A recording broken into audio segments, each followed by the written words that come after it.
Aktar minn 500,000 persuna żaru l-Padiljun ta' Malta fl-Expo li saret f'Milan is-sena li għaddiet. Dan bejn Mejju u Ottubru tas-sena li għaddiet.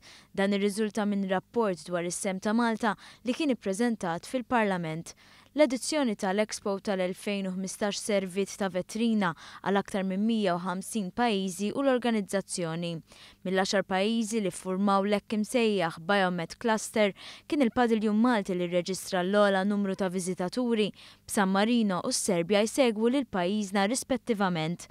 Meta mqabbel ma' padiljuni ta' pajjiżi li huma fost l-akbar fid-dinja, pajjiżna rreġistra riżultat pożittiv ferm.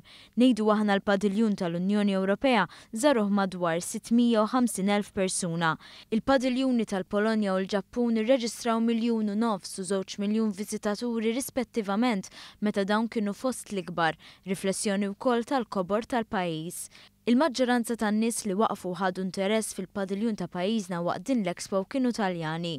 Dan flimkien ma' numru sostanzjali ta' Ġermaniżi, Franċiżi, Amerikani u Ċiniżi. Intant, meta wieħed jikkonsidra dan kollu nistgħu ngħidu li l-parteċipazzjoni ta' pajjiżna fl-Expo tal-2015 kienet waħda pożittiva għall-aħħar. Ir-rispons kien inkoraġġanti u l-promozzjoni l-viżibilità li ngħata pajjiżna f'avveniment bħal dan kien importanti u sinifikanti, speċjalment għal pajjiżi żgħar bħal Malta.